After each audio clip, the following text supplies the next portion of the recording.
आदरणीय मेरे प्रिय दोस्तों और भक्तों, आज आपको पिंगला जी के बारे में बताना चाहता हूँ। दोस्तों, भक्ति की दुनिया में शायद आपने इनका नाम सुना होगा। श्री गुरु भक्तमाल सटीक से यह वृतांत आपके समक्ष रखा जा रहा है।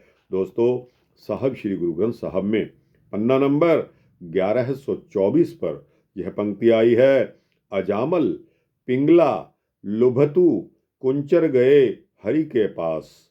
दोस्तों, पिंगला जी का यह वृतांत आप ध्यान से सुनना और मुझे पूरी उम्मीद है कि वृतांत के अंत तक आप बने रहेंगे मेरे साथ। तो दोस्तों, आइए बिना समय को गवाए हुए इस वृतांत को शुरू करते हैं।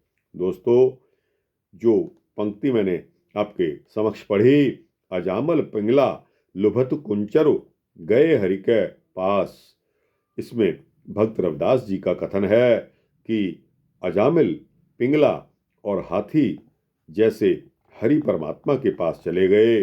हरि परमात्मा सब भक्तों को शरण देते हैं।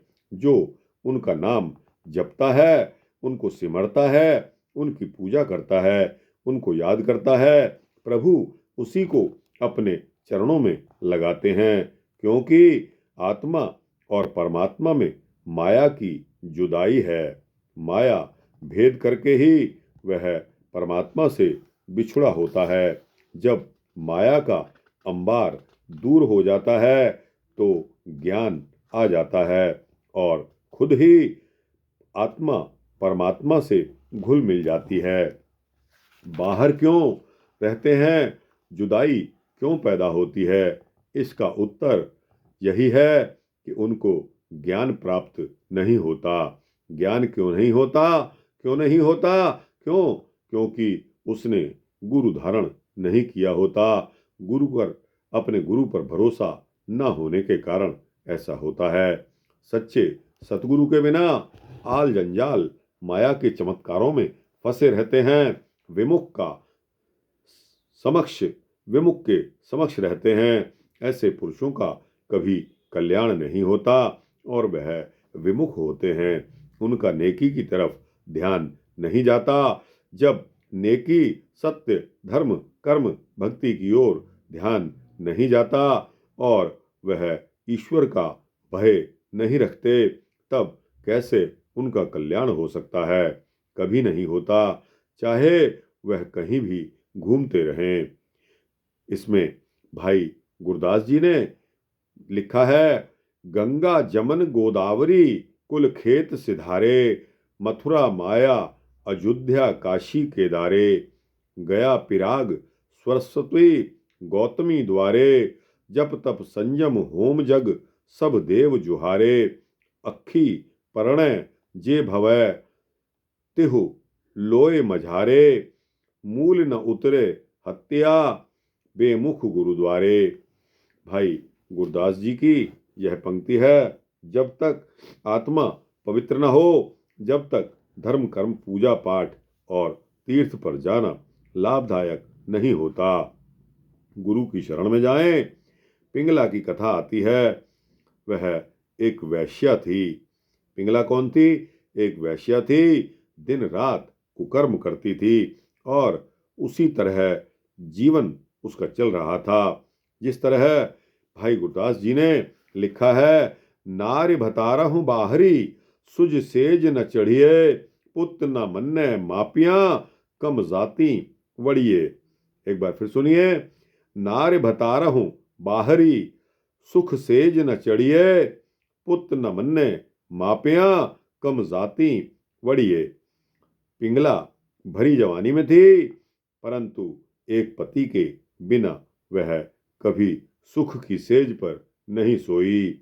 उसके ग्राहक आते जाते थे, वह भी विभिन्न स्वभाव के होते थे।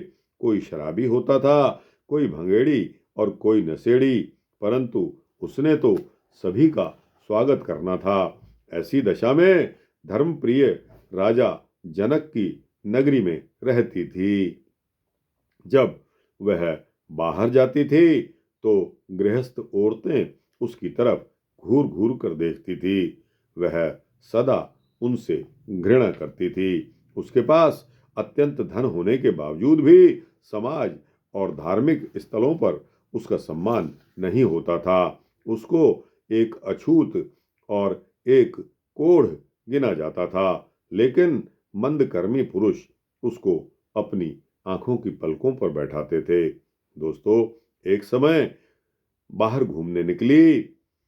जब वह राजा की ओर से बनाए हुए सरोवर के पास पहुंची तो वहां एक महात्मा नारी की महानता और पतिव्रता धर्म का उपदेश चल रहा था। सैकड़ों स्त्री पुरुष एकाग्रचित होकर ध्यान लगाकर उस उपदेश को सुन रहे थे। उनका ध्यान कथा भाव के साथ जुड़ा हुआ था।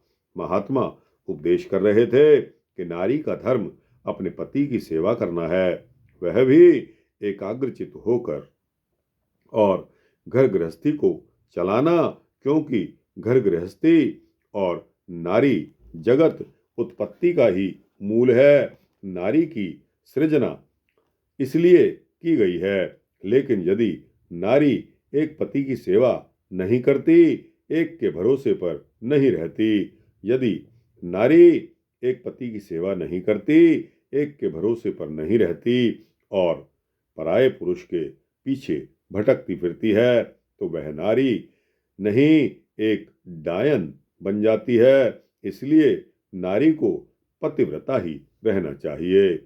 ऐसा उपदेश जब चल रहा था तो पिंगला ने भी इस उपदेश को सुना। वह कभी मंदिर तथा कीर्तन स्थान के पास कभी खड़ी नहीं होती थी, परंतु उस समय उसके मन में आ गया, वह वहां खड़ी हो गई और महात्मा जी का उपदेश वरदान की तरह उसको छू गया।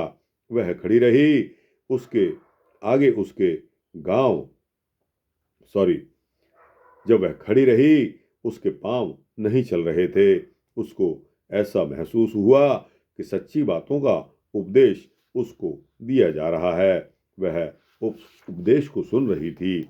महात्मा जब उपदेश करके रुके तो उसने आगे बढ़कर महात्मा जी के चरणों को छुआ और बड़ी ही विनम्रता से प्रार्थना करने लगी कि हे महाराज, मैं एक वैश्या हूँ, हर रात अपना तन बेचती हूँ और उसका मूल्य लेती हूँ, नाचती हूँ और गाती हूँ, मदिरा पान भी करती हूँ, और जो भी पुरुष आता है उसे झूठ बोलकर कहती हूँ कि मैं तुम्हारी हूँ, तुम्हें ही प्यार करती हूँ, और किसी को प्यार नहीं करती। होता झूठ है, झूठ के साथ जूठन भी खानी पड़ती है। मुझे बताएं, ऐसे कुकर्म करने वालों का भी कभी कल्याण हो सकता है क्या? तब महात्मा ने उस पिंगला औरत की बात को सुना, ध्यान से सुना, उसकी तरफ देखकर उसके चेहरे और उसकी आंखों और हृदय की बात जानने का विचार किया। उस समय उसको उत्तर दिया कि हाँ देवी, तेरा भी कल्याण हो सकता है, केवल मन बदलने की जरूरत है। बुरे कामों से निकलकर स्नान करके अच्छे वस्त्र पहनने की आवश्यकता है। अगर ऐसा कर लो तो ईश्वर प्रसन्न होंगे। धन पदार्थ तो ईश्वर के ही हैं। यह लीला है जो होती रहती है।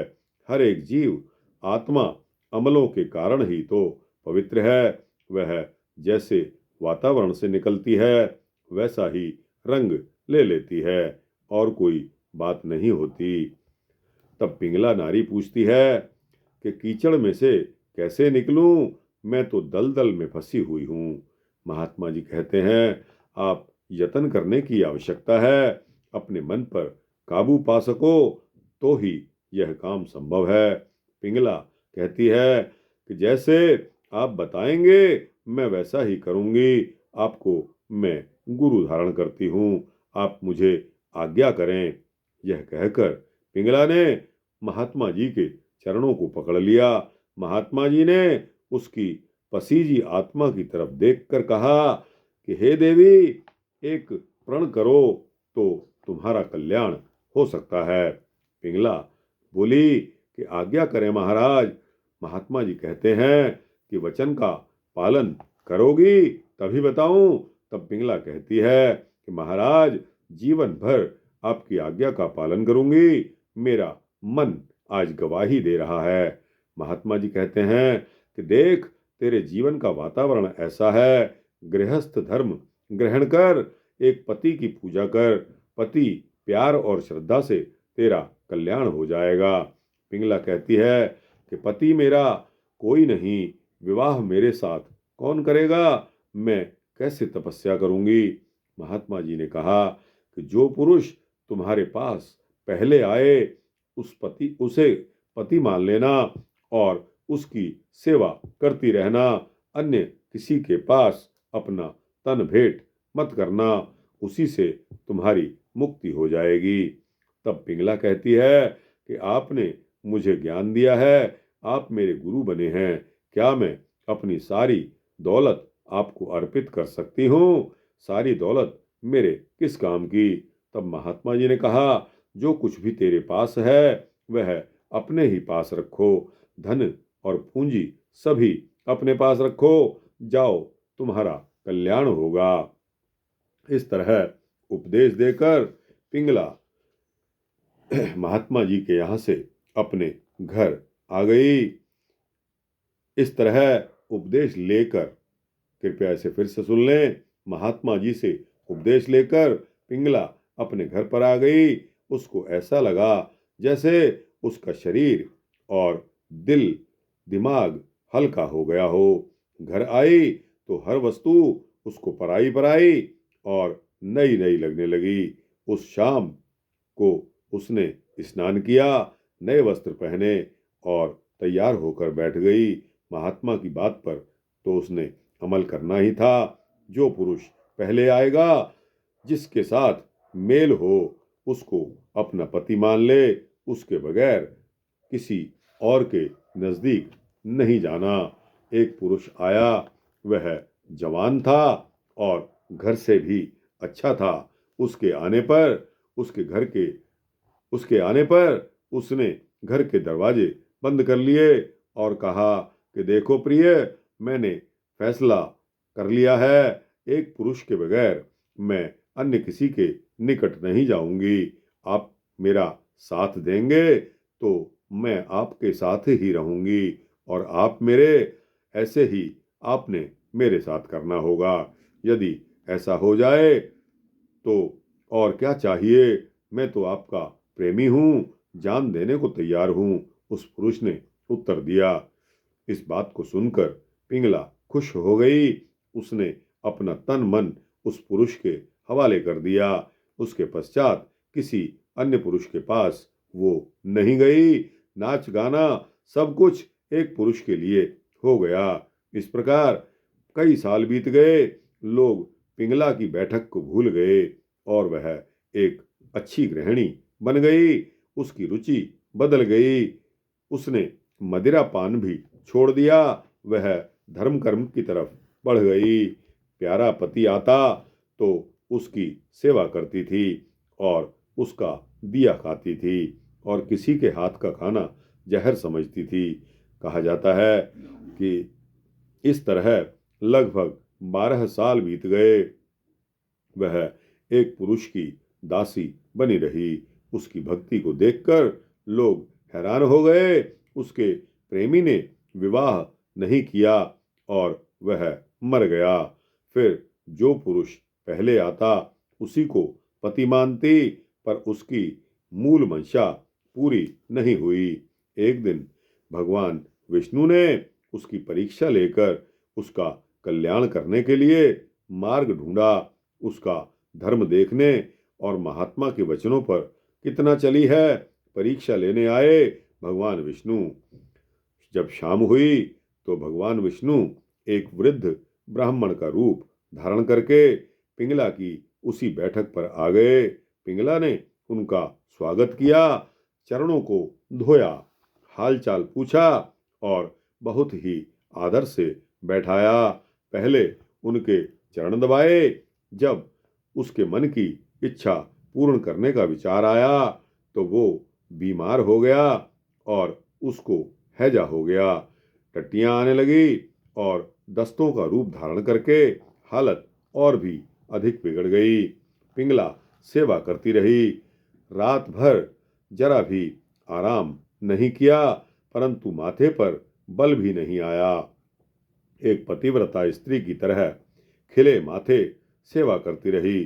सुबह होते ही वह ब्राह्मण मर गया। उसके मरने पर रोने लगी।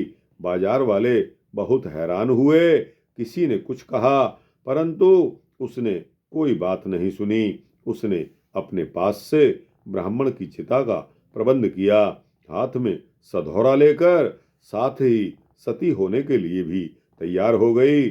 जब लोगों ने रोका तब भी नहीं रुकी। उसी समय भगवान विष्णु ने अपना हठ छोड़ दिया और वह उस चिता से उठ खड़े हुए। वह विष्णु रूप ब्राह्मण जीवित हो गया। लोग काफी हैरान हुए। पिंगला भी खुश हो गई। उस समय वह ब्राह्मण विष्णु का रूप बन गया। शंखों की धुनी अपने आप प्रकट हो गई। सभी लोग हाथ जोड़कर वहां खड़े हो गए। विष्णु जी ने पिंगला से कहा कि धन्य है देवी, मांग लो जो मांगना है। तेरी भक्ति आज हम कबूल करते हैं। प्रवान हुई। पिंगला भगवान विष्णु के चरणों में गिर पड़ी। उसने हाथ जोड़कर प्रार्थना की कि हे महाराज, कोई मेरी इच्छा नहीं है, बस पापिन का कल्याण हो जाए। यह सुनकर विष्णु जी बहुत खुश हुए। उन्होंने कहा, तथास्तु, तेरी इच्छा पूर्ण होगी। बाकी जीवन उसने भक्ति में ही गुजारा और अपने अंतकाल में वह स्वर्ग में गई। इस कथा का भाव और संक्षेप यह है कि जो भी मंदकर्मी जब किसी नेक पुरुष, पीर, पैगंबर, गुरु, औलिया का उपदेश ग्रहण करके अपना जीवन बदल लेता है, सुधार लेता है, उसका कल्याण हो जाता है, जगत में भी उसका यश गाया जाता है। तो दोस्तों, यह आपके समक्ष जो मैंने साखी रखी वो पिंगला की है, जो कि एक वैश्या थी। कुकर्मी किस तरह सुकर्मी बनते हैं। आपको यह वृतांत अच्छा लगा हो तो इसको लाइक और शेयर करते हुए अपने दोस्तों, भक्तों, मित्रों, जिज्ञासुओं तक पहुंचाना। दोस्तों, कमेंट सेक्शन में अपनी राय भी अवश्य देना और इस चैनल को सब्सक्राइब कर देंगे तो आपको इसी तरह के सूक्ष्म भक्ति वृतांत समय से मिलते रहेंगे। वाहिगुरु जी का खालसा, वाहिगुरु जी की फतेह।